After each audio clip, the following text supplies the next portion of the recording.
ಕನ್ನಡ ತಂತ್ರಾಂಶ ತಂತ್ರಜ್ಞಾನದ ವಿಶ್ವಕೋಶ.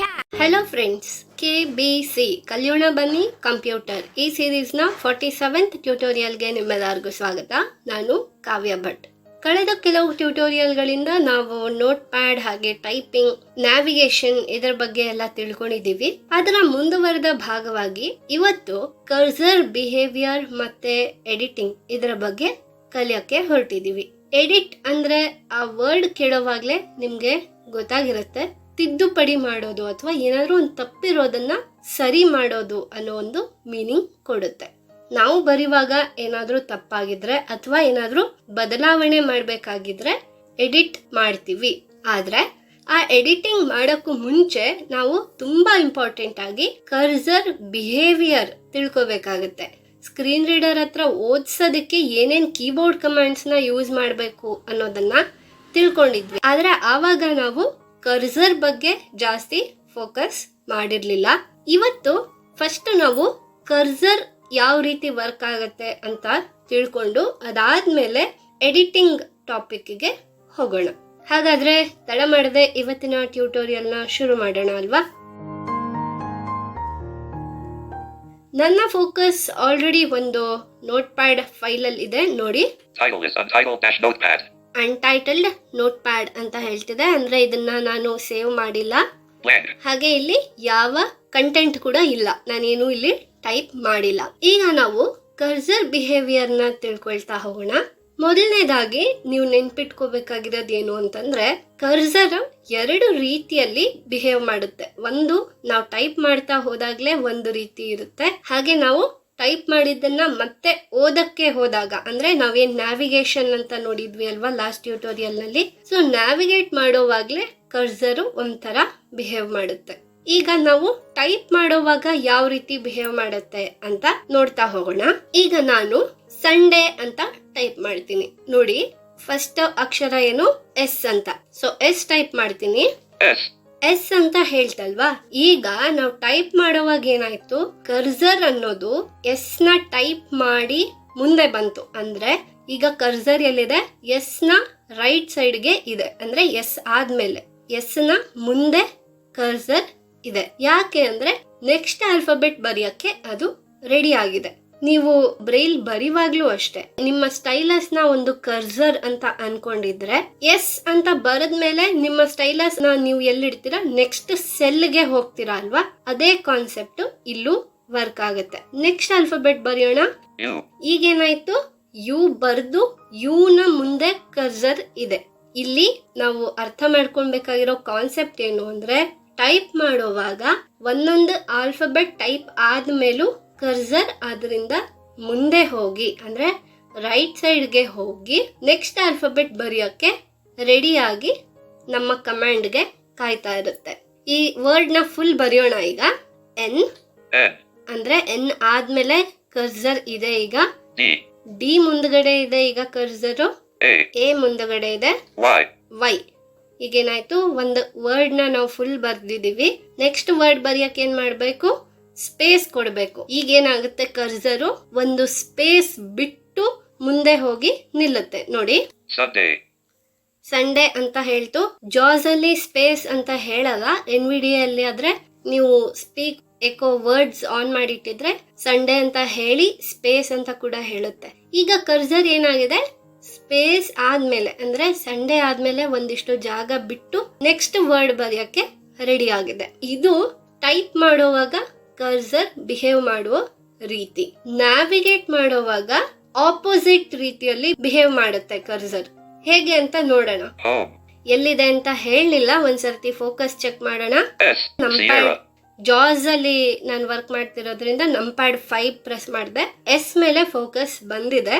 ಈಗ ನಾವು ನ್ಯಾವಿಗೇಷನ್ ಸ್ಟಾರ್ಟ್ ಮಾಡಿರೋದ್ರಿಂದ, ಅಂದ್ರೆ ಟೈಪಿಂಗ್ ಮುಗಿಸಿ ಮತ್ತೆ ಓದಕ್ಕೆ ಸ್ಟಾರ್ಟ್ ಮಾಡಿರೋದ್ರಿಂದ ಈಗ ಕರ್ಸರ್ ಎಲ್ಲಿದೆ ಅಂತಂದ್ರೆ ಎಸ್ ಗಿಂತ ಮುಂಚೆ ಇದೆ. ಎಸ್ ನ ಲೆಫ್ಟ್ ಸೈಡ್ಗೆ ಇದೆ. ನೆಕ್ಸ್ಟ್ ನಾವು ರೈಟರ್ ಕೊಟ್ರೆ ಏನಾಗುತ್ತೆ, ಒಂದು ಕ್ಯಾರೆಕ್ಟರ್ ಮುಂದೆ ಹೋಗುತ್ತೆ ಅಲ್ವಾ? NVDA ಅಥವಾ ಜಾಸ್ ನಮ್ಗೆ ಏನ್ ಹೇಳುತ್ತೆ, ನೆಕ್ಸ್ಟ್ ಕ್ಯಾರೆಕ್ಟರ್ ಏನಿದೆ ಅಂತ ಹೇಳುತ್ತೆ. ಅದೇ ರೀತಿ ಕರ್ಸರ್ ಕೂಡ ನೆಕ್ಸ್ಟ್ ಕ್ಯಾರೆಕ್ಟರ್ಗೆ ಮೂವ್ ಆಗುತ್ತೆ ನೋಡಿ. ಈಗ ನಾನು ರೈಟರ್ ಕೊಡ್ತಾ ಇದ್ದೀನಿ. ಯುಗೆ ನಮ್ಮ ಫೋಕಸ್ ಬಂದಿದೆ. ಅಂದ್ರೆ ಈಗ ಕರ್ಸರ್ ಏನಾಯ್ತು, ಯು ನ ಲೆಫ್ಟ್ ಸೈಡ್ಗೆ ಬಂದಿದೆ. ಅಂದ್ರೆ ಎಸ್ ಮತ್ತೆ ಯು ಇವೆರಡರ ಮಧ್ಯದಲ್ಲಿ ನಮ್ಮ ಕರ್ಸರ್ ಇದೆ. ಕಂಪ್ಲೀಟ್ ಆಗಿ ಇನ್ನೊಂದ್ಸರ್ತಿ ಕಾನ್ಸೆಪ್ಟ್ ಹೇಳೋದಾದ್ರೆ, ಟೈಪಿಂಗ್ ಮಾಡುವಾಗ ಒಂದೊಂದು ಆಲ್ಫಬೆಟ್ ನಾವು ಟೈಪ್ ಮಾಡ್ತಾ ಹೋದಾಗ್ಲೂ ಕರ್ಸರು ಆ ಆಲ್ಫಬೆಟ್ ನ ಮುಂದೆ ಇರುತ್ತೆ, ಅಂದ್ರೆ ರೈಟ್ ಸೈಡ್ಗೆ ಇರುತ್ತೆ. ನಾವು ನ್ಯಾವಿಗೇಷನ್ ಸ್ಟಾರ್ಟ್ ಮಾಡಿದಾಗ, ಅಂದ್ರೆ ಮತ್ತೆ ನಾವು ಓದಕ್ಕೆ ಸ್ಟಾರ್ಟ್ ಮಾಡಿದಾಗ ಏನಾಗುತ್ತೆ, ಯಾವ ಆಲ್ಫಬೆಟ್ ಸ್ಕ್ರೀನ್ ರೀಡರ್ ಹೇಳುತ್ತಲ್ಲ, ಕರ್ಸರು ಅದರ ಹಿಂದೆ ಇರುತ್ತೆ, ಅಂದ್ರೆ ಅದರ ಲೆಫ್ಟ್ ಸೈಡ್ಗೆ ಇರುತ್ತೆ. ಮುಂದೆ ಹೋಗೋಣ ನೋಡಿ. ರೈಟ್ ಅರೋ ಕೊಡ್ತಾ ಇದೀನಿ. ಜಾಸ್ ಎನ್ ಅಂತ ಹೇಳಿದೆ. ಸೊ ಕರ್ಸರ್ ಎಲ್ಲಿರುತ್ತೆ, ಎನ್ ನ ಲೆಫ್ಟ್ ಸೈಡ್ಗೆ. ಅಂದ್ರೆ ಹಿಂದಿನ ಕ್ಯಾರೆಕ್ಟರ್ ಯಾವುದು, ಯು ಅಲ್ವಾ. ಯು ಮತ್ತೆ ಎನ್ ನ ಮಧ್ಯದಲ್ಲಿ ಕರ್ಸರ್ ಇರುತ್ತೆ. ಈ ಕರ್ಸರ್ ಬಿಹೇವಿಯರ್ ನ ನೀವು ಅರ್ಥ ಮಾಡ್ಕೊಂಡಾಗ್ಲೇ ಎಡಿಟಿಂಗ್ ನ ಕರೆಕ್ಟ್ ಆಗಿ ಮಾಡಕ್ಕೆ ಸಾಧ್ಯ ಆಗುತ್ತೆ. ಈ ಕರ್ಸರ್ ಬಿಹೇವಿಯರ್ ನಿಮ್ಗೆ ಅರ್ಥ ಆಗಿಲ್ಲ ಅಂದ್ರೆ ಟ್ಯೂಟೋರಿಯಲ್ ನ ಮತ್ತೆ ಪ್ಲೇ ಮಾಡಿ ಕೇಳಿಸ್ಕೊಳ್ಳಿ. ಈಗ ನಾವು ಎಡಿಟಿಂಗ್ ಅಂದ್ರೆ ಏನು ಅಂತ ಆಗ್ಲೇ ನೋಡಿದ್ವಿ. ಏನಾದ್ರೂ ತಪ್ಪಾಗಿರೋದನ್ನ ಸರಿಪಡಿಸೋದು ಅಥವಾ ತಿದ್ದುಪಡಿ ಮಾಡೋದನ್ನ ಎಡಿಟಿಂಗ್ ಅಂತ ಹೇಳ್ತೀವಿ ಅಂತ. ಈಗ ನಾನು ಈ ಲೈನ್ ನ ತುದಿಗೆ ಹೋಗಿ ಇಲ್ಲಿ ಇನ್ನೊಂದು ವರ್ಡ್ ಬರೀತೀನಿ. ಮಂಡೇ ಅಂತ ಬರೆಯೋಣ. ಎಂ. ಈಗೇನಾಯ್ತು, ಟೈಪಿಂಗ್ ಮತ್ತೆ ಸ್ಟಾರ್ಟ್ ಮಾಡಿರೋದ್ರಿಂದ ಕರ್ಸರು ಎಂ ಆದ್ಮೇಲೆ ಇದೆ, ಎಂ ನ ಬಲಗಡೆ ಇದೆ. ಈಗ ನೋಡಿ, ಓ ಬರ್ದೆ. ಈಗ ಎನ್ ಬರಿಬೇಕು, ನಾನು ಮತ್ತೆ ಓ ಬರೀತೀನಿ. ಈಗೇನಾಯ್ತು, ಎಂ ಓ ಓ ಆಗಿದೆ. ಈಗ ಕರ್ಸರ್ ಎಲ್ಲಿದೆ, ಎರಡನೇ ಓ ಆದ್ಮೇಲೆ ಇದೆ. ಈಗ ನಾನು ತಪ್ಪಾಯ್ತು ಅಂತ ನಂಗೆ ಗೊತ್ತಾಗಿದೆ. ಇದನ್ನ ಡಿಲೀಟ್ ಮಾಡ್ಬೇಕು ಅಲ್ವಾ, ಒಂದು ಓ ನಮ್ಗೆ ಬೇಡ. ಇದನ್ನ ಡಿಲೀಟ್ ಮಾಡ್ಬೇಕಾದ್ರೆ ಏನ್ ಮಾಡ್ಬೇಕು, ಕರ್ಸರ್ ಬಿಹೇವಿಯರ್ ಯಾಕೆ ಇಂಪಾರ್ಟೆಂಟ್ ಆಗುತ್ತೆ ಅಂತ ಈಗ ಗೊತ್ತಾಗುತ್ತೆ. ಟೈಪ್ ಮಾಡೋವಾಗ ತಪ್ಪು ಮಾಡಿದ್ರೆ ಇಮಿಡಿಯೇಟ್ ಆಗಿ ನಾವು ಯಾವ ಆಲ್ಫಾಬೆಟ್ ನ ಡಿಲೀಟ್ ಮಾಡಬೇಕು ಅಂತ ಇರ್ತೀವಲ್ಲ, ಅದ್ ನಮ್ಗೆ ಗೊತ್ತಾಗದ ತಕ್ಷಣ ನಾವು ಬ್ಯಾಕ್ ಸ್ಪೇಸ್ ಪ್ರೆಸ್ ಮಾಡಬೇಕು. ಕಂಪ್ಯೂಟರ್ ನಲ್ಲಿ ಬ್ಯಾಕ್ ಸ್ಪೇಸ್ ಅಂತ ಕೀ ಇದೆ, ಬಟ್ ಆಂಡ್ರಾಯ್ಡ್ ಅಂತ ಕನ್ಫ್ಯೂಸ್ ಮಾಡ್ಕೋಬೇಡಿ. ಆಂಡ್ರಾಯ್ಡ್ ಅಲ್ಲಿ ಡಿಲೀಟ್ ಕೀ ಈ ಕೆಲಸ ಮಾಡುತ್ತೆ. ನಿಮ್ಮ ಜೀಬೋರ್ಡ್ ಅಲ್ಲಿ ಡಿಲೀಟ್ ಅಂತ ಒಂದೇ ಕೀ ಇರುತ್ತೆ. ಅದು ಈ ತರ ನೀವು ತಪ್ಪು ಮಾಡಿದಾಗ ಹಿಂದಿನ ಆಲ್ಫಾಬೆಟ್ ನ ಅಳಿಸಕ್ಕೆ ಹೆಲ್ಪ್ ಮಾಡುತ್ತೆ. ಆದ್ರೆ ಕಂಪ್ಯೂಟರ್ ನಲ್ಲಿ ಬ್ಯಾಕ್ ಸ್ಪೇಸ್ ಮತ್ತೆ ಡಿಲೀಟ್ ಎರಡು ಬೇರೆ ಬೇರೆ ಕೀಸ್ ಇದೆ, ಬೇರೆ ಬೇರೆ ಫಂಕ್ಷನ್ಸ್ ಇದೆ ಅದಕ್ಕೆ. ಇಲ್ಲಿ ಡಿಲೀಟ್ ಯಾವಾಗ ಯೂಸ್ ಆಗುತ್ತೆ ಅಂತ ನಾನು ನೆಕ್ಸ್ಟ್ ಹೇಳ್ತೀನಿ. ಈ ಬ್ಯಾಕ್ ಸ್ಪೇಸ್ ಅಂತ ಯಾಕೆ ಹೇಳ್ತಾರೆ ಇದನ್ನ ಅಂತಂದ್ರೆ, ಕರ್ಸರ್ ನ ಹಿಂದಿನ ಆಲ್ಫಾಬೆಟ್ ನ ಡಿಲೀಟ್ ಮಾಡೋದಕ್ಕೋಸ್ಕರ ಅದನ್ನ ಬ್ಯಾಕ್ ಸ್ಪೇಸ್ ಅಂತ ಹೇಳ್ತಾರೆ. ಈಗ ನೋಡಿ, ಎಂ ಓ ಓ ಅಂತ ಬರ್ದಿದ್ದೀನಿ, ಎರಡು ಓ ಇದೆ. ಕರ್ಸರ್ ಎಲ್ಲಿದೆ, ಎರಡನೇ ಓ ಆದ್ಮೇಲೆ ಇದೆ. ಸೊ ಈಗ ಬ್ಯಾಕ್ ಸ್ಪೇಸ್ ಪ್ರೆಸ್ ಮಾಡಿದ್ರೆ ಏನಾಗುತ್ತೆ, ಕರ್ಸರ್ ನ ಹಿಂದೆ ಇರುವಂತ ಒಂದು ಓ ಡಿಲೀಟ್ ಆಗುತ್ತೆ. ನೋಡಿ, ಬ್ಯಾಕ್ ಸ್ಪೇಸ್ ಪ್ರೆಸ್ ಮಾಡಿದೆ ನಾನು, ಯಾವ ಅಕ್ಷರ ಡಿಲೀಟ್ ಆಯ್ತು ಅಂತ ಅದು ನನ್ಗೆ ಹೇಳ್ತು. ಓ ಡಿಲೀಟ್ ಆಗಿದೆ. ಈಗ ಬೇಕಾದ್ರೆ ನೋಡಿ, ನಾನು ಕಂಟ್ರೋಲ್ ಲೆಫ್ಟ್ ಅರೋ ಕೊಟ್ಟು ಈ ವರ್ಡ್ ಬಿಗಿನಿಂಗ್ ಗೆ ಬರ್ತೀನಿ. ಮೋ ಅಂತ ಹೇಳ್ತು. ಅಂದ್ರೆ ಈಗ ನೋಡಿ, ಎಂ ಇದೆ, ಓ ಇದೆ, ಬ್ಲಾಂಕ್ ಇದೆ. ರೈಟ್ ಅರೋ ಕೊಡ್ತಾ ಬಂದೆ ನಾನು, ಎರಡನೇ ಓ ಡಿಲೀಟ್ ಆಗಿದೆ. ಕ್ಲಿಯರ್ ಅಲ್ವಾ? ಈಗ ನಾವು ಕಂಟಿನ್ಯೂ ಮಾಡಬಹುದು. ಎಂ ಓ ಆಗಿದೆ, ಎನ್ ಡಿ ಎ ವೈ.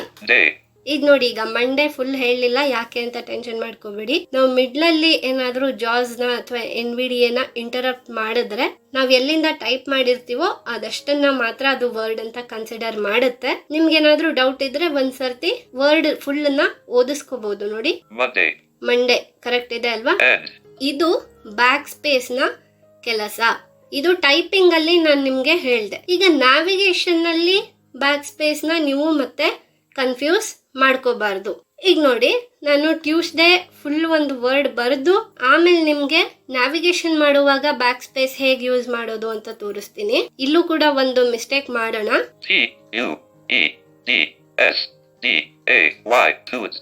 ಇಲ್ಲೇನ್ ಮಿಸ್ಟೇಕ್ ಆಗಿರುತ್ತೆ ಅಂತ ನಿಮ್ಗೆ ಗೊತ್ತಿರುತ್ತೆ. TUEDS ಅಂತ ಬರ್ತಿದ್ದೀನಿ ನಾನು. TUES ಅಷ್ಟೇ ಬರಿಬೇಕಿತ್ತು, D ಎಕ್ಸ್ಟ್ರಾ ಬರ್ದಿದ್ದೀನಿ.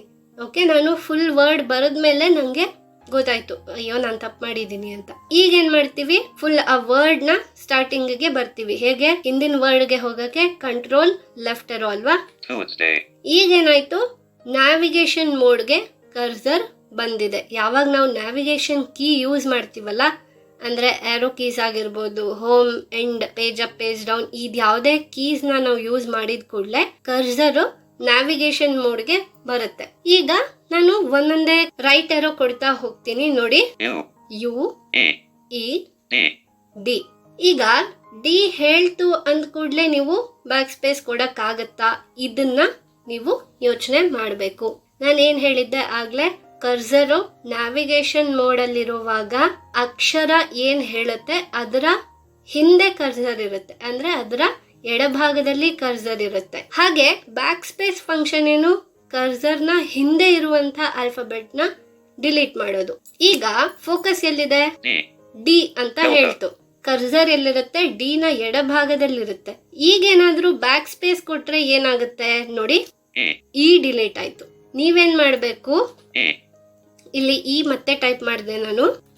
ಫೋಕಸ್ ಡಿ ಮೇಲೆನೆ ಇದೆ. ನೀವು ಬ್ಯಾಕ್ ಸ್ಪೇಸ್ ಯಾವಾಗ ಯೂಸ್ ಮಾಡ್ತೀರಾ ಅಂದ್ರೆ ಎಸ್ ಗೆ ನಿಮ್ಮ ಫೋಕಸ್ ಬರುತ್ತೆ. ಈಗ ಕರ್ಸರ್ ಎಲ್ಲಿರುತ್ತೆ, ಎಸ್ ನ ಹಿಂದೆ ಇರುತ್ತೆ, ಅಂದ್ರೆ ಡಿ ಮತ್ತೆ ಎಸ್ ನ ಮಧ್ಯ ಇರುತ್ತೆ. ಈಗ ನೀವು ಬ್ಯಾಕ್ ಸ್ಪೇಸ್ ಪ್ರೆಸ್ ಮಾಡಿದಾಗ ಕರೆಕ್ಟ್ ಆಗಿ ಡಿ ಡಿಲೀಟ್ ಆಗುತ್ತೆ ನೋಡಿ. ಡಿ ಡಿಲೀಟ್ ಆಯ್ತು. ಈಗ ಫುಲ್ ವರ್ಡ್ ಓದಿಸ್ತೀನಿ ನೋಡಿ. ಕರೆಕ್ಟ್ ಆಯ್ತು ಅಲ್ವಾ.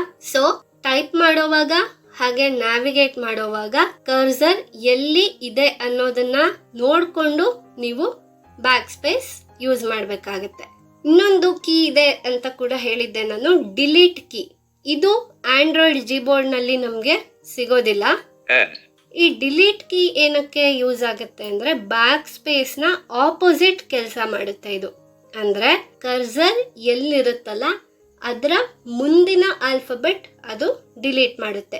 ಈಗ ನೋಡಿ ಡಿಲೀಟ್ ಕೀ ಯಾವ ತರ ವರ್ಕ್ ಆಗುತ್ತೆ ಅಂತ ನಾನು ನಿಮ್ಗೆ ತೋರಿಸ್ತೀನಿ. ನೆಕ್ಸ್ಟ್ ವರ್ಡ್ ಬರೆಯೋಣ. ನೋಡಿ ಈಗ ನಾನೇನ್ ಮಾಡಿದೆ, WED N ಬರೆಯೋದರ ಬದಲು M ಬರ್ದಿದ್ದೀನಿ. ಇಲ್ಲಿ M ಆದ್ಮೇಲೆ ಕರ್ಸರ್ ಇದೆ, ಸೊ ಬ್ಯಾಕ್ ಸ್ಪೇಸ್ ಕೊಟ್ರೆ M ಡಿಲೀಟ್ ಆಗುತ್ತೆ. ಆದ್ರೆ ಡಿಲೀಟ್ ಕೀ ಕೊಟ್ರೆ ಏನೂ ಆಗಲ್ಲ. ಯಾಕೆ ಅಂದ್ರೆ ಕರ್ಸರ್ ಆದ್ಮೇಲೆ ಯಾವ್ದು ಆಲ್ಫಾಬೆಟ್ಸೇ ಇಲ್ಲ. ನೋಡಿ ಈಗ ನಾನು ಡಿಲೀಟ್ ಪ್ರೆಸ್ ಮಾಡ್ತಿದ್ದೀನಿ. ನ್ಯಾವಿಗೇಷನ್ ಮಾಡ್ಕೊಂಡು ಬಂದು ಅಂದ್ರೆ ಒಂದ್ ಸರ್ತಿ ಲೆಫ್ಟ್ ಏರೋ ಕೊಡ್ತೀನಿ ನೋಡಿ. ಈಗ ಆರೋ ಕೀ ಕೊಟ್ಟ ತಕ್ಷಣ ಏನಾಯ್ತು, ಕರ್ಸರ್ ನ್ಯಾವಿಗೇಷನ್ ಮೋಡ್ಗೆ ಬಂತು. ಅಂದ್ರೆ ಕರ್ಸರ್ ಎಲ್ಲಿದೆ, ಎಂ ನ ಲೆಫ್ಟ್ ಸೈಡ್ ಅಲ್ಲಿ, ಅಂದ್ರೆ ಎಂ ಗಿಂತ ಮೊದಲು ಕರ್ಸರ್ ಇದೆ. ಇಲ್ಲಿ ನಾವು ಡಿಲೀಟ್ ಕೀನ ಪ್ರೆಸ್ ಮಾಡಿದ್ರೆ ಎಂ ಡಿಲೀಟ್ ಆಗುತ್ತೆ. ಅಂದ್ರೆ ಕರ್ಸರ್ ನ ರೈಟ್ ಸೈಡ್ ಅಲ್ಲಿ ಇರುವಂತ ಆಲ್ಫಾಬೆಟ್ ಡಿಲೀಟ್ ಕೀ ಮೂಲಕ ಅಳಿಸ್ತೀವಿ. ಈಗ ನೋಡಿ ಡಿಲೀಟ್ ಪ್ರೆಸ್ ಮಾಡ್ತೀನಿ, ಬ್ಲಾಂಕ್ ಅಂತ ಅಷ್ಟೇ ಹೇಳ್ತು. ಈಗ ಇಲ್ಲಿ ಎಂ ಇದೆಯಾ ಅಂತ ನೋಡೋಣ, ಎಂ ಇಲ್ಲ. ಈ ಡಿಲೀಟ್ ಕೀ ಯೂಸ್ ಮಾಡುವಾಗ ನೀವು ಕನ್ಫ್ಯೂಸ್ ಮಾಡ್ಕೊಳ್ಳುವಂತ ಸಾಧ್ಯತೆ ಇದೆ. ಯಾಕೆ ಅಂದ್ರೆ ಬ್ಯಾಕ್ ಸ್ಪೇಸ್ ಯೂಸ್ ಮಾಡುವಾಗ ನೀವು ನೋಡಿದ್ರಿ ಯಾವ ಅಕ್ಷರ ಡಿಲೀಟ್ ಆಗುತ್ತೋ ಆ ಅಕ್ಷರದ ಹೆಸರನ್ನ ಹೇಳುತ್ತೆ ಬ್ಯಾಕ್ ಸ್ಪೇಸ್. ಎಕ್ಸಾಂಪಲ್ ಓ ಡಿಲೀಟ್ ಮಾಡಿದ್ವಿ, ಓ ಅಂತ ಹೇಳ್ತು. ಆದ್ರೆ ಡಿಲೀಟ್ ಕೀ ಪ್ರೆಸ್ ಮಾಡಿದ್ರೆ ಯಾವ ಅಕ್ಷರ ಡಿಲೀಟ್ ಆಯ್ತು ಅಂತ ಅದು ಹೇಳಲ್ಲ. ಅದ್ರ ಬದಲು ಮುಂದೆ ಯಾವ ಅಕ್ಷರ ಇದೆ, ಡಿಲೀಟ್ ಆದ್ಮೇಲೆ ಯಾವ ಅಕ್ಷರ ಉಳ್ಕೊಂಡಿರುತ್ತಲ್ಲ ಅದನ್ನ ಅದು ಹೇಳುತ್ತೆ. ಈಗ ಇಲ್ಲಿ ಯಾವ್ದು ಅಕ್ಷರ ಇರ್ಲಿಲ್ಲ, ಹಾಗಾಗಿ ಬ್ಲಾಂಕ್ ಅಂತ ಹೇಳ್ತು. ಅದನ್ನು ನಿಮ್ಗೆ ವಿತ್ ಎಕ್ಸಾಂಪಲ್ ತೋರಿಸ್ತೀನಿ ನೋಡಿ. ಈಗ WED ಆಗಿದೆ.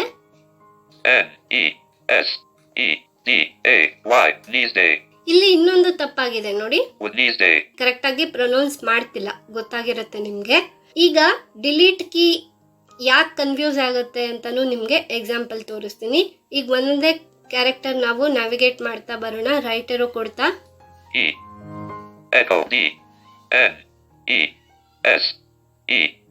ಓಕೆ, ಇಲ್ಲೇನಾಯ್ತು, ಸ್ಪೆಲ್ಲಿಂಗ್ ಮಿಸ್ಟೇಕ್ ಆಗಿರೋದು ನಿಮ್ಗೆ ಗೊತ್ತಾಗಿರುತ್ತೆ. NESDAY ಇರ್ಬೇಕಿತ್ತು, ಮಧ್ಯದಲ್ಲಿ ಒಂದು ಇ ಇದೆ ಅಲ್ವಾ. ನ್ಯಾವಿಗೇಟ್ ಮಾಡುವಾಗ ಕರ್ಸರ್ ಇ ನ ಲೆಫ್ಟ್ ಸೈಡ್ಗೆ ಇದೆ. ಇಲ್ಲಿ ಬ್ಯಾಕ್ ಸ್ಪೇಸ್ ಮಾಡಿದ್ರೆ ಏನಾಗುತ್ತೆ, ಎಸ್ ಡಿಲೀಟ್ ಆಗುತ್ತೆ. ಸೊ ನಮ್ಗೆ ಎಸ್ ಡಿಲೀಟ್ ಆಗೋದು ಬೇಡ, ಇ ಏನ್ ಎಕ್ಸ್ಟ್ರಾ ಇದೆಯಲ್ಲ ಅದು ಡಿಲೀಟ್ ಆಗಬೇಕು ಅಂದ್ರೆ ಇಲ್ಲಿ ನಾವು ಡಿಲೀಟ್ ಕೀ ಪ್ರೆಸ್ ಮಾಡಿದ್ರೆ ಈ ಒಂದು ಆಲ್ಫಾಬೆಟ್ ಡಿಲೀಟ್ ಆಗುತ್ತೆ. ಯಾಕೆ? ಈನ ಹಿಂದೆ ಕರ್ಸರ್ ಇರೋದ್ರಿಂದ ಡಿಲೀಟ್ ಆಗುತ್ತೆ ನೋಡಿ. ಆದ್ರೆ ಈಗ ಅದು ಯಾವ ಆಲ್ಫಾಬೆಟ್ ಡಿಲೀಟ್ ಆಯ್ತು ಅಂತ ಹೇಳಲ್ಲ, ಡೈರೆಕ್ಟ್ ಆಗಿ DAY ಇದು ಏನು ಡಿ ಇದೆಯಲ್ಲ ಆ ಒಂದು ಅಕ್ಷರನ ಪ್ರೊನೌನ್ಸ್ ಮಾಡುತ್ತೆ. ಫೋಕಸ್ ಇನ್ನೊಂದ್ಸರ್ತಿ ಚೆಕ್ ಮಾಡೋಣ. ಡಿಲೀಟ್ ಪ್ರೆಸ್ ಮಾಡೋಕ್ಕೂ ಮುಂಚೆ ಈ ಮೇಲೆ ಫೋಕಸ್ ಇದೆ ಅಲ್ವಾ, ಈಗ ಇಲ್ಲಿ ಡಿಲೀಟ್ ಪ್ರೆಸ್ ಮಾಡ್ತಿದ್ದೀನಿ ನೋಡಿ, ಡಿ ಅಂತ ಅಷ್ಟೇ ಹೇಳ್ತು. ಯಾವ ಅಕ್ಷರ ಡಿಲೀಟ್ ಆಯ್ತು ಅಂತ ಅದು ಹೇಳೋದಿಲ್ಲ. ಇದೊಂದು ರೀತಿ ಮೈನಸ್ ಪಾಯಿಂಟ್ ಅಂತಾನೆ ಹೇಳ್ಬೋದು. ಈಗ ವರ್ಡ್ ಕರೆಕ್ಟ್ ಆಗಿದ್ಯಾ ಅಂತ ನೋಡೋಣ. ನೋಡಿ ವೆನ್ಸ್ಡೇ ಕರೆಕ್ಟ್ ಆಗಿ ಇದೆ. ಈ ತರ ನಾವು ಬ್ಯಾಕ್ ಸ್ಪೇಸ್ ಮತ್ತೆ ಡಿಲೀಟ್ ಯೂಸ್ ಮಾಡಿಕೊಂಡು ಎಡಿಟಿಂಗ್ ಮಾಡಬಹುದು. ಅಂದ್ರೆ ತಪ್ಪಾಗಿರುವಂತದ್ದನ್ನ ಬ್ಯಾಕ್ ಸ್ಪೇಸ್ ಮತ್ತೆ ಡಿಲೀಟ್ ಯಾವುದು ಸರಿ ಹೋಗುತ್ತೆ ಅದನ್ನ ನಾವು ಸೆಲೆಕ್ಟ್ ಮಾಡಿಕೊಂಡು ಬಳಸ್ಕೋಬಹುದು. ನಾನು ಈಗ ಒಂದೊಂದು ವರ್ಡ್ ಅಲ್ಲಿ ಮಾತ್ರ ಬ್ಯಾಕ್ ಸ್ಪೇಸ್ ಮತ್ತೆ ಡಿಲೀಟ್ ಯೂಸ್ ಮಾಡೋದನ್ನ ಹೇಳ್ದೆ. ಅದೇ ಪ್ರಕಾರ ನಾವು ಎಷ್ಟೇ ದೊಡ್ಡ ಡಾಕ್ಯುಮೆಂಟ್ ಇದ್ರೂನು ಯಾವ ಲೈನ್ ಅಲ್ಲಿ ಮಿಸ್ಟೇಕ್ ಇದೆ ಅಥವಾ ಯಾವ ವರ್ಡ್ ಅಲ್ಲಿ ಮಿಸ್ಟೇಕ್ ಇದೆ ಅದನ್ನ ನ್ಯಾವಿಗೇಷನ್ ಮೂಲಕ ಒಂದೊಂದು ವರ್ಡ್ಗೆ ನ್ಯಾವಿಗೇಟ್ ಮಾಡ್ಕೊಂಡು ಹೋಗಿ ಅಥವಾ ಒಂದೊಂದು ಲೈನ್ಗೆ ನ್ಯಾವಿಗೇಟ್ ಮಾಡ್ಕೊಂಡು ಹೋಗಿ ಬೇಡದೇ ಇರುವಂತಹ ಅಕ್ಷರವನ್ನ ಬ್ಯಾಕ್ ಸ್ಪೇಸ್ ಅಥವಾ ಡಿಲೀಟ್ ಉಪಯೋಗಿಸ್ಕೊಂಡು ಅಳಿಸಬಹುದು. ಹಾಗೆ ಇನ್ನೊಂದು ನೆನಪಿರ್ಲಿ, ನಾವು ಯಾವುದೋ ಒಂದು ಅಕ್ಷರವನ್ನ ಅಥವಾ ವರ್ಡ್ ನ ಸೆಲೆಕ್ಟ್ ಮಾಡಿದಾಗ ಬ್ಯಾಕ್ ಸ್ಪೇಸ್ ಅಥವಾ ಡಿಲೀಟ್ ಪ್ರೆಸ್ ಮಾಡಿದ್ರೆ ಎಷ್ಟು ಸೆಲೆಕ್ಟ್ ಮಾಡಿರ್ತೀವೋ ಅಷ್ಟು ಒಟ್ಟಿಗೆ ಡಿಲೀಟ್ ಆಗತ್ತೆ. ಈಗ ನಾನಿಲ್ಲಿ ಒಂದು ವರ್ಡ್ ಬರೀತೀನಿ ನೋಡಿ. ವೆನ್ಸ್ಡೇ ಆದ್ಮೇಲೆ ಒಂದು ವರ್ಡ್ ಬರೀತೀನಿ, ಆಪಲ್ ಅಂತ ಇದೆ. ಈಗ ಈ ವರ್ಡ್ ಅನ್ನ ಮಾತ್ರ ನಾನು ಸೆಲೆಕ್ಟ್ ಮಾಡ್ತೀನಿ. ಕಂಟ್ರೋಲ್ ಶಿಫ್ಟ್ ಲೆಫ್ಟ್ ಅರೋ ಮಾಡ್ತೀನಿ. ನೋಡಿ ಆಪಲ್ ಸೆಲೆಕ್ಟೆಡ್. ಈಗ ನಾನು ಬ್ಯಾಕ್ ಸ್ಪೇಸ್ ಅಥವಾ ಡಿಲೀಟ್ ಯಾವ್ದು ಪ್ರೆಸ್ ಮಾಡಿದ್ರು ಸೆಲೆಕ್ಟ್ ಮಾಡಿರೋ ಇಡೀ ವರ್ಡ್ ಡಿಲೀಟ್ ಆಗುತ್ತೆ. ಸಿಲೆಕ್ಷನ್ ಡಿಲೀಟೆಡ್ ಅಂತ ಹೇಳ್ತು. ಈಗ ಬೇಕಾದ್ರೆ ಕನ್ಫರ್ಮ್ ಮಾಡ್ತೀನಿ ನೋಡಿ. ವೆಡ್ನೆಸ್ಡೇ ಆದ್ಮೇಲೆ ಏನು ಇಲ್ಲ. ಸೊ ಈ ತರನು ನಾವು ಬ್ಯಾಕ್ ಸ್ಪೇಸ್ ಮತ್ತೆ ಡಿಲೀಟ್ ಕೀನ ಬಳಸ್ಕೋಬಹುದು. ಹಾಗೆ ಇದಾದ್ಮೇಲೆ ಲೈನ್ ಅನ್ನ ಸ್ಪ್ಲಿಟ್ ಮಾಡೋದು ಹೇಗೆ ಅನ್ನೋದನ್ನ ತಿಳಿಸ್ಕೊಡ್ತೀನಿ. ಇಲ್ಲಿ ನೋಡಿ, ಒಂದೇ ಲೈನ್ ಅಲ್ಲಿ ಈಗ ನಾವು Sunday, Monday, Tuesday, Wednesday 4 words ನ ಬರ್ದಿದೀವಿ ಅಲ್ವಾ. ಈಗ ಲೈನ್ ಅನ್ನ ಸ್ಪ್ಲಿಟ್ ಮಾಡ್ಬೇಕು ಅಂತ ಅಂದ್ರೆ ಏನು? ಒಂದು ಲೈನ್ ಅಲ್ಲಿ ಇರುವಂತದನ್ನ 2 ಲೈನ್ ಅಲ್ಲಿ ಅಥವಾ 3 ಲೈನ್ ಅಲ್ಲಿ ನಮ್ಗೆ ಯಾವ ತರ ಅವಶ್ಯಕತೆ ಇದೆಯೋ ಆ ತರ ಬದಲಾಯಿಸುವಂತದ್ದು. ಅಂದ್ರೆ ಅಕ್ಷರಗಳನ್ನ ಅಥವಾ ಪದಗಳನ್ನ ಮೂವ್ ಮಾಡುವಂತದ್ದು. ಈಗ ನೋಡಿ, ಸಂಡೇ ಮಂಡೇ ಮಾತ್ರ ಮೇಲಿನ ಲೈನ್ ಅಲ್ಲಿ ಬಿಟ್ಟು ನಾನು ಟ್ಯೂಸ್ಡೇ ವೆನ್ಸ್ಡೇನ ಕೆಳಗಡೆ ಲೈನ್ಗೆ ತಗೊಂಡ್ ಬರ್ತೀನಿ. ಹೇಗೆ ಅಂತ ನೋಡೋಣ. ಇದಕ್ಕೆ ನಮ್ಮ ಫೋಕಸ್ ಟ್ಯೂಸ್ಡೇ ಮೇಲೆ ಇರ್ಬೇಕಾಗುತ್ತೆ ಕರೆಕ್ಟ್ ಆಗಿ. ನೋಡಿ, ಟ್ಯೂಸ್ಡೇ ಮೇಲೆ ನನ್ನ ಫೋಕಸ್ ಇದೆ. ಈಗ ಇಲ್ಲಿ ನಾನು ಎಂಟರ್ ಪ್ರೆಸ್ ಮಾಡಿದ್ರೆ ಟ್ಯೂಸ್ಡೇ ಇಂದ ಮುಂದೆ ಇರೋದು ಎಲ್ಲಾನು ನೆಕ್ಸ್ಟ್ ಲೈನ್ಗೆ ಮೂವ್ ಆಗುತ್ತೆ. ಈಗ ನೋಡಿ, ಇಲ್ಲಿ ಎಂಟರ್ ಕೊಡ್ತಾ ಇದ್ದೀನಿ, ಎಂಟರ್ ಅಂತ ಹೇಳ್ತಲ್ವಾ. ಈಗ ನೋಡಿ ಅಪ್ಪೆರೋ ಮಾಡ್ತೀನಿ. ಎರಡೇ ವರ್ಡ್ಸ್ ಇದೆ ಇಲ್ಲಿ ಕೆಳಗಡೆ. ಬೇಕಾದ್ರೆ ನಾವು ವೆನ್ಸ್ಡೇನ ಇನ್ನೊಂದ್ ಲೈನ್ಗೆ ಮೂವ್ ಮಾಡ್ಕೋಬಹುದು. ಹೇಗೆ? ನಮ್ಗೆ ಯಾವ್ದನ್ನ ಮೂವ್ ಮಾಡ್ಬೇಕಲ್ಲ ಅಲ್ಲಿಗೆ ಫೋಕಸ್ ತಗೊಂಡು ಹೋಗಿ ಎಂಟರ್ ಪ್ರೆಸ್ ಮಾಡ್ಬೇಕಾಗತ್ತೆ. ಎಲ್ಲಂದ್ರೆ ಅಲ್ಲಿ ಪ್ರೆಸ್ ಮಾಡಿದ್ರೆ ನೀವು ಎಲ್ಲಿ ಎಂಟರ್ ಪ್ರೆಸ್ ಮಾಡ್ತಿರೋ ಅದೇ ಕೆಳಗಡೆ ಹೊರಟೋಗ್ಬಿಡುತ್ತೆ. ಹಾಗಾಗಿ ನೀವು ಫೋಕಸ್ ಎಲ್ಲಿಡ್ತೀರಾ ಅನ್ನೋದು ಇಂಪಾರ್ಟೆಂಟ್. ಈಗ ನೋಡಿ, ಫೋಕಸ್ ಎಲ್ಲಿದೆ? ಟ್ಯೂಸ್ಡೇ ಮೇಲೆ ಇದೆ. ಇಲ್ಲಿ ನಾನು ಎಂಟರ್ ಪ್ರೆಸ್ ಮಾಡಿದ್ರೆ ಮತ್ತೆ ಇನ್ನೊಂದು ಲೈನ್ ಕೆಳಗಡೆ ಹೋಗುತ್ತೆ ಟ್ಯೂಸ್ಡೇ.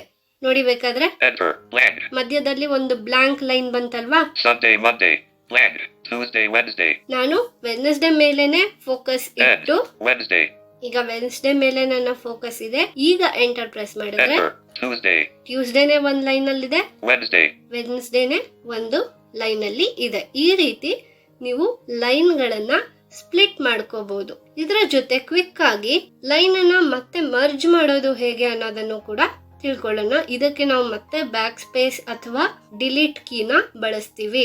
ಮರ್ಜ್ ಮಾಡೋದು ಅಂತ ಅಂದ್ರೆ 3-4 ಲೈನ್ ಅಲ್ಲಿ ಅಥವಾ ಎಷ್ಟೇ ಲೈನ್ ಅಲ್ಲಿ ಕೆಳಗಡೆ ಇರುವಂತಹ ಟೆಕ್ಸ್ಟ್ ಅನ್ನ ಮತ್ತೆ ಒಂದೇ ಲೈನ್ ಅಲ್ಲಿ ತಗೊಂಡ್ ಬರುವಂತದ್ದು, ಇದನ್ನ ಮರ್ಜ್ ಮಾಡೋದು ಅಂತ ಹೇಳ್ಬೋದು. ಓಕೆ, ಇಲ್ಲಿ ನೋಡಿ, ನಾನು ಟಾಪ್ ಆಫ್ ದಿ ಫೈಲ್ ಹೋಗ್ತೀನಿ. ಈಗ ಸಂಡೇ ಮತ್ತೆ ಮಂಡೇ ಇದೆ. ಈಗ ಟ್ಯೂಸ್ಡೇ ಎಲ್ಲಿ ಬರ್ಬೇಕು? ಮಂಡೇ ಬಲಭಾಗದಲ್ಲಿ ಟ್ಯೂಸ್ಡೇ ಬರ್ಬೇಕಲ್ವಾ. ಹಾಗಾಗಿ ನಾನು ಈ ಲೈನ್ ನ ಕೊನೆಗೆ ಹೋಗ್ತೀನಿ, ಎಂಡ್ ಕೊಟ್ಟು. ಈಗ ನನ್ನ ಫೋಕಸ್ ಎಲ್ಲಿದೆ ನೋಡಿ, ಬ್ಲಾಂಕ್ ಅನ್ನೋದ್ರ ಮೇಲೆ ಇದೆ. ಈ ಬ್ಲಾಂಕ್ ಅನ್ನೋದು ಕೂಡ ಏನು ಸ್ಕ್ರೀನ್ ರೀಡರ್ ಬ್ಲಾಂಕ್ ಅಂತ ಹೇಳುತ್ತಲ್ಲ, ಇದು ಒಂದು ಅಕ್ಷರದ ತರ ನೀವು ಕನ್ಸಿಡರ್ ಮಾಡಿ. ಈಗೇನಾಯ್ತು, ಈ ಬ್ಲಾಂಕ್ ನ ಹಿಂದೆ ಅಂದ್ರೆ ಖಾಲಿ ಇರುವ ಜಾಗದ ಹಿಂದೆ ಕರ್ಸರ್ ಇದೆ, ಯಾಕೆಂದ್ರೆ ನಾವು ನ್ಯಾವಿಗೇಟ್ ಮಾಡ್ತಿದೀವಲ್ಲ, ಹಾಗಾಗಿ.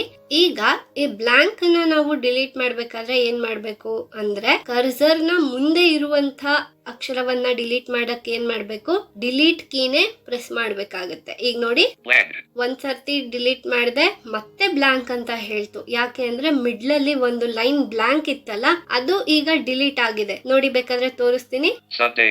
ಸಂಡೇ ಮಂಡೇ ಇದಾದ್ಮೇಲೆ ಡೌನ್ ಏರೋ ಕೊಟ್ರೆ ಒಂದು ಬ್ಲಾಂಕ್ ಲೈನ್ ಕ್ರಿಯೇಟ್ ಮಾಡಿದ್ವಿ ಅಲ್ವಾ, ಅದೀಗ ಇದೆಯಾ ನೋಡಿ, ಒಂದು ಬ್ಲಾಂಕ್ ಲೈನ್ ಡಿಲೀಟ್ ಆಗಿದೆ, ಆದ್ರೆ ಇನ್ನೂ ಮರ್ಜ್ ಆಗಿಲ್ಲ. ಮರ್ಜ್ ಮಾಡ್ಬೇಕಾದ್ರೆ ಏನ್ ಮಾಡ್ಬೇಕು, ಎರಡು ವಿಧಾನ ಇದೆ. ಬ್ಯಾಕ್ ಸ್ಪೇಸ್ ಯೂಸ್ ಮಾಡಬಹುದು, ಅದನ್ನ ನಾನು ಮತ್ತೆ ತೋರಿಸ್ತೀನಿ.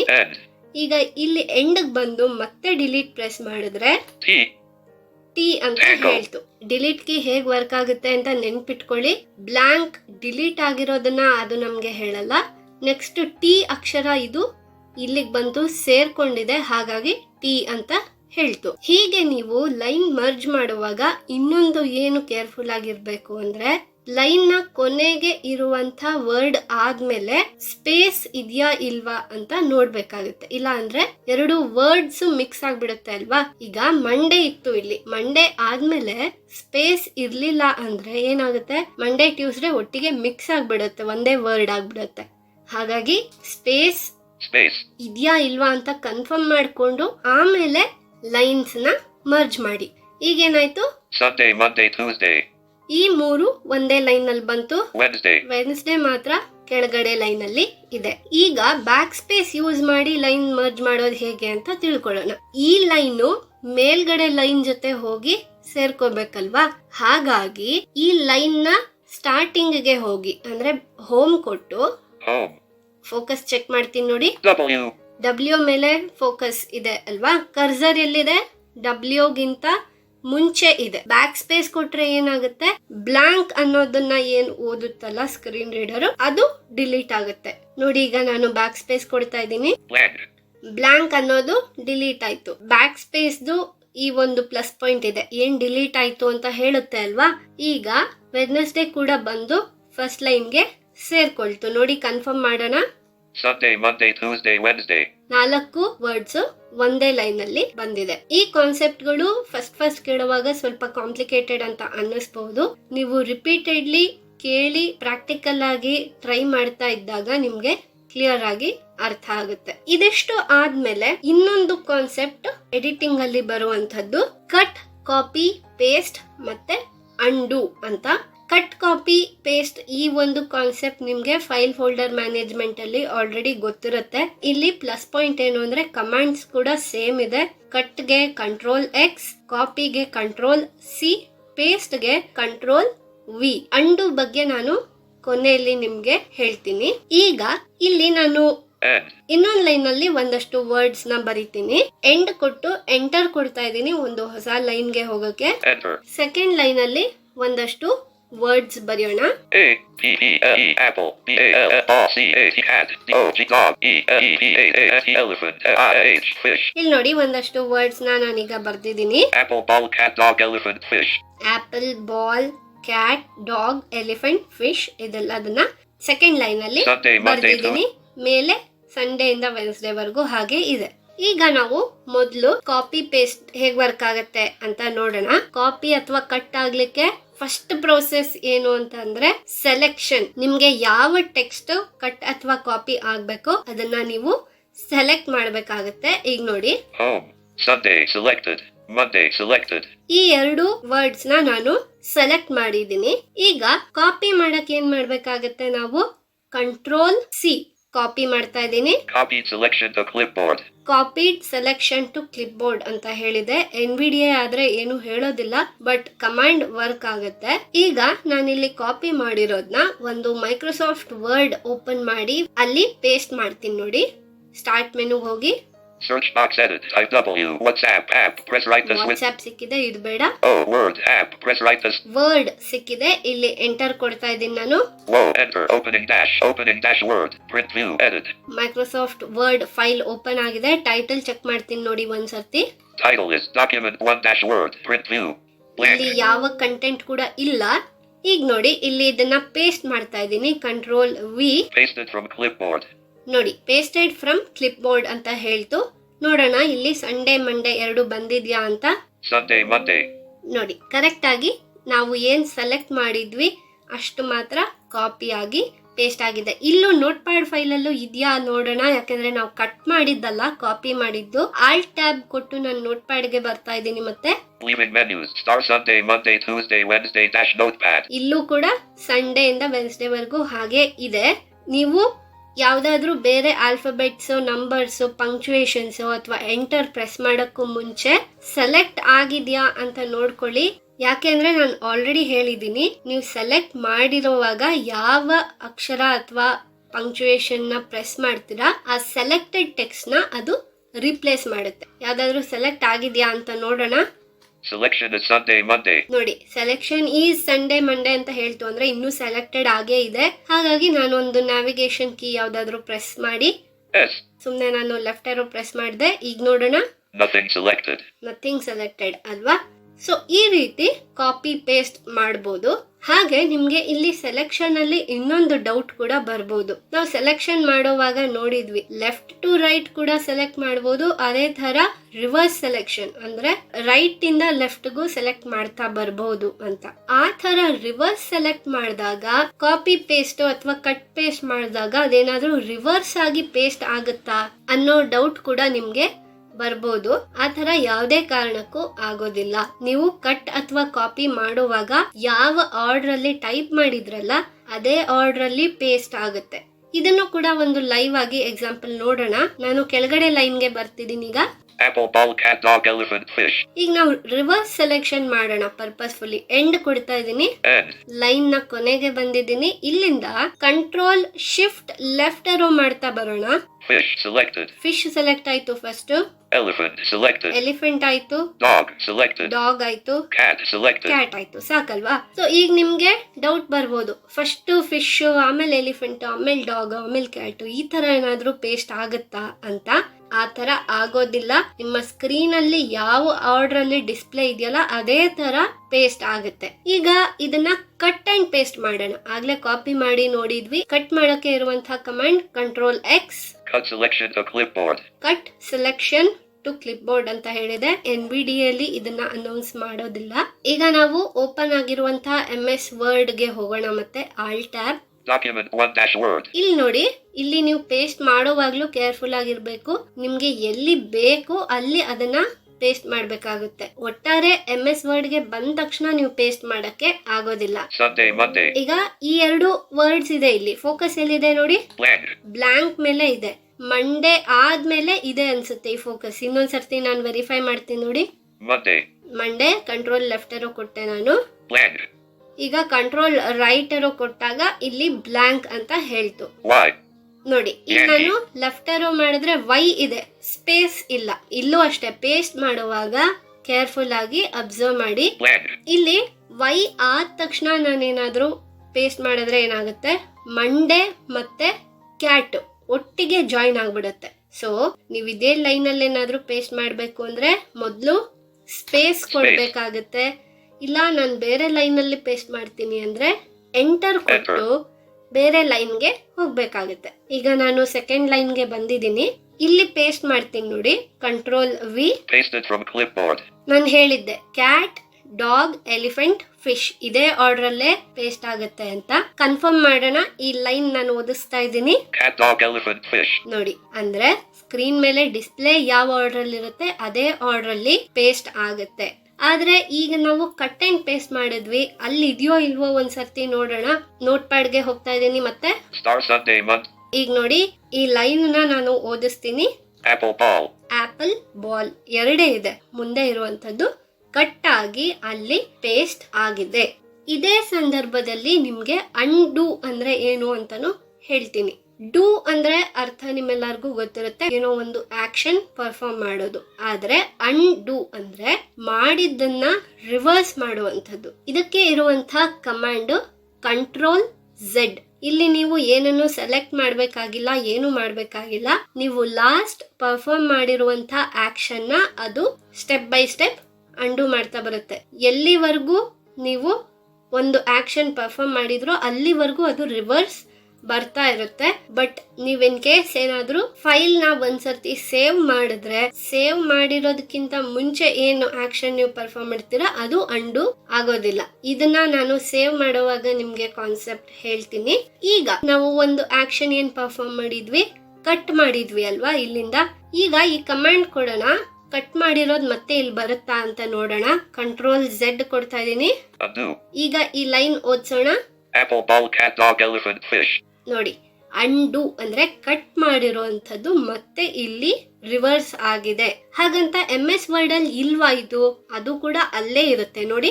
Document 1-work, cat, dog, elephant, fish. ಯಾಕೆ ಅಂದ್ರೆ ನಾವು MS ವರ್ಡ್ ಅಲ್ಲಿ ಅಂಡು ಮಾಡಿಲ್ಲ, ಅಂಡು ಮಾಡಿದ್ದು ನೋಟ್ ಪ್ಯಾಡ್ ಅಲ್ಲಿ. ಹಾಗಾಗಿ ನಾವು ಎಲ್ಲಿ ಅಂಡು ಮಾಡ್ತೀವಿ ಅಲ್ಲಿ ನಾವ್ ಏನ್ ಆಕ್ಷನ್ ಮಾಡಿರ್ತೀವಿ ಅದು ರಿವರ್ಸ್ ಆಗುತ್ತೆ. ಈ ತರ ಅಂಡು ನಾವ್ ಯಾವಾಗ ಯೂಸ್ ಮಾಡಬಹುದು ಅಂದ್ರೆ, ನಾವೇನಾದ್ರೂ ಒಂದು ಇಂಪಾರ್ಟೆಂಟ್ ವರ್ಕ್ ಮಾಡ್ತಾ ಇರ್ತೀವಿ, ಆಲ್ ಸೆಲೆಕ್ಟ್ ಮಾಡಿ ಕಾಪಿ ಮಾಡಕ್ ಹೋಗಿ ಬೇರೆ ಯಾವ್ದೋ ಒಂದು ಆಲ್ಫಾಬೆಟ್ ನ ಪ್ರೆಸ್ ಮಾಡ್ತೀವಿ. ಅವಾಗ ಏನಾಗುತ್ತೆ, ಸೆಲೆಕ್ಟ್ ಆಗಿರೋ ಅಷ್ಟು ಟೆಕ್ಸ್ಟ್ ಡಿಲೀಟ್ ಆಗ್ಬಿಡುತ್ತಲ್ವಾ. ಆಗ ನೀವು ಅಂಡು ಮಾಡಿದ್ರೆ ಡಿಲೀಟ್ ಮಾಡಿರೋದು ಆಕ್ಷನ್ ಏನಿರುತ್ತೆ ಅದು ರಿವರ್ಸ್ ಆಗುತ್ತೆ. ಇದನ್ನ ಕೂಡ ಲೈವ್ ಆಗಿ ನೋಡೋಣ, ನಾನು ಒಂದ್ಸರ್ತಿ ನಿಮ್ಗೆ ತೋರಿಸ್ತೀನಿ.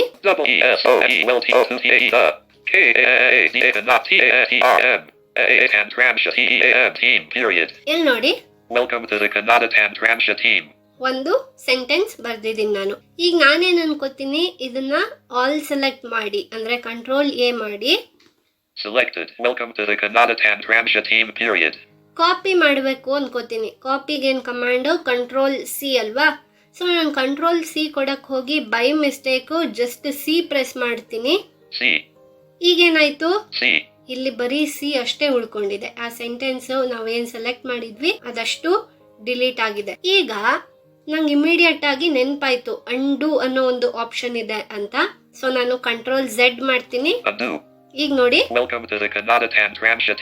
ಈ ತರ ಇದನ್ನ ನಾವು ಯೂಸ್ ಮಾಡ್ಕೋಬಹುದು. ಈ ಎಡಿಟಿಂಗ್ ಅಲ್ಲಿ ಇನ್ನೊಂದು ಕಾನ್ಸೆಪ್ಟ್ ಕೂಡ ಬರುತ್ತೆ, ಓವರ್ ರೈಟಿಂಗ್ ಅಂತ. ನಾನೇನ್ ಹೇಳ್ದೆ, ಸೆಲೆಕ್ಟೆಡ್ ಟೆಕ್ಸ್ಟ್ ನ ಒಂದು ಕ್ಯಾರೆಕ್ಟರ್ ಅಥವಾ ವರ್ಡ್ ರಿಪ್ಲೇಸ್ ಮಾಡುತ್ತೆ ಅಂತ. ಇದನ್ನೇ ಬಳಸ್ಕೊಂಡು ನಾವು ಓವರ್ ರೈಟಿಂಗ್ ಅಂತ ಮಾಡ್ಬೋದು. ಈಗ ನೋಡಿ, ನಾನು ವೆಲ್ಕಮ್ ಟು ದ ಕನ್ನಡ ತಂತ್ರಾಂಶ ಟೀಮ್ ಅಂತ ಬರ್ದಿದ್ದೀನಿ. ನಂಗಿಲ್ಲಿ ಟೀಮ್ ಅನ್ನೋ ವರ್ಡ್ ಬೇಡ, ಗ್ರೂಪ್ ಅಂತ ಇರ್ಬೇಕಿತ್ತು ಅಂತ ಅನ್ಸುತ್ತೆ. ಈಗ ನಾನು ಟೀಮ್ ಅನ್ನೋದನ್ನ ಸೆಲೆಕ್ಟ್ ಮಾಡಿ ಬ್ಯಾಕ್ ಸ್ಪೇಸ್ ಅಥವಾ ಡಿಲೀಟ್ ಕೊಡೋದ್ರ ಬದಲು ಟೀಮ್ ಸೆಲೆಕ್ಟ್ ಆಗಿದೆ. ಇಲ್ಲಿ ನಾನು ಏನು ಬೇರೆ ಪ್ರೆಸ್ ಮಾಡೋದೇ ಇಲ್ಲ, ಬ್ಯಾಕ್ ಸ್ಪೇಸ್ ಅಥವಾ ಡಿಲೀಟ್ ಪ್ರೆಸ್ ಮಾಡೋದೇ ಇಲ್ಲ. ಬೇಕಾದ್ರೆ ನೋಡಿ, ಸೆಲೆಕ್ಷನ್ ಹಾಗೆ ಇದೆ. ಇಲ್ಲಿ ನಾನು ನನ್ನ ಪಾಡಿಗೆ ಗ್ರೂಪ್ ಅಂತ ಬರೀತೀನಿ ನೋಡಿ. ಈಗೇನಾಯ್ತು, ಸೊ ಟೀಮ್ ಅನ್ನೋದು ಡಿಲೀಟ್ ಆಗಿ ಗ್ರೂಪ್ ಅನ್ನೋದು ಆ ಜಾಗದಲ್ಲಿ ಬಂತು. ಇದನ್ನ ಓವರ್ ರೈಟಿಂಗ್ ಅಂತ ಕೂಡ ಹೇಳ್ತೀವಿ. ಅಂದ್ರೆ ಬ್ಯಾಕ್ ಸ್ಪೇಸ್ ಅಥವಾ ಡಿಲೀಟ್ ಅನ್ನ ಪದೇ ಪದೇ ಯೂಸ್ ಮಾಡದೆ ಸೆಲೆಕ್ಟ್ ಮಾಡಿ ಅದರ ಜಾಗದಲ್ಲಿ ನಾವು ಇನ್ನೊಂದನ್ನ ಟೈಪ್ ಮಾಡಿದ್ರೆ ಅದು ಡಿಲೀಟ್ ಆಗಿ ಆಟೋಮೆಟಿಕ್ ಆಗಿ ಈ ವರ್ಡ್ ಬರುತ್ತೆ. ಇದನ್ನು ಕೂಡ ನೀವು ಎಡಿಟಿಂಗ್ ಟೈಮ್ ಅಲ್ಲಿ ಯೂಸ್ ಮಾಡ್ಕೋಬಹುದು. ಸೊ ಇದಿಷ್ಟು ಬೇಸಿಕ್ ಎಡಿಟಿಂಗ್ ಈ ಒಂದು ಟ್ಯುಟೋರಿಯಲ್ ಅಲ್ಲಿ ಕವರ್ ಮಾಡಿದೀನಿ. ಇನ್ನಷ್ಟು ಎಡಿಟಿಂಗ್ ಬಗ್ಗೆ ನಾವು ಏನ್ ತಿಳ್ಕೊಳಕ್ಕೆ ಸಾಧ್ಯ ಅದನ್ನ ಮುಂದಿನ ಟ್ಯುಟೋರಿಯಲ್ಸ್ ಗಳಲ್ಲಿ ಅಥವಾ MS ವರ್ಡ್ ಕಾನ್ಸೆಪ್ಟ್ ಬಂದಾಗ ತಿಳ್ಕೊಳ್ಳೋಣ. ಈ ಟ್ಯುಟೋರಿಯಲ್ ನಿಮ್ಮೆಲ್ಲರಿಗೂ ಇಷ್ಟ ಆಗಿದೆ ಅಂತ ಭಾವಿಸ್ತೀನಿ. ಮುಂದಿನ ಟ್ಯುಟೋರಿಯಲ್ ನಲ್ಲಿ ಮತ್ತೊಮ್ಮೆ ಭೇಟಿ ಆಗೋಣ. Thank you.